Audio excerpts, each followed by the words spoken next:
In the past, researchers have categorized curiosity primarily as an inherent individual capacity. Some people are curious and others are not. But is that true? And can organizations do anything to provoke and sustain curiosity in the workplace? By performing an inductive study in El Bulli, a former world-class restaurant in Spain, researchers discovered several mechanisms and practices that provoked and sustained curiosity across the entire organization. Curiosity in an organization can address challenges of improving creativity, decision-making, and employee engagement.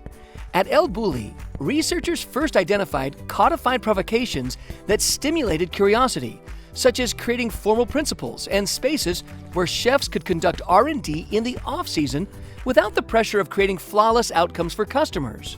The organization would also encourage stretching practices to purposely break the rigidity of established work routines and keep stimulating curiosity.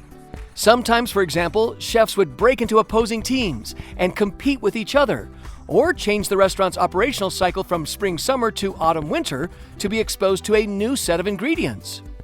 Researchers also discovered uncodified provocations, such as consistently challenging well-established practices in the restaurant industry, for example, trying new things with familiar ingredients.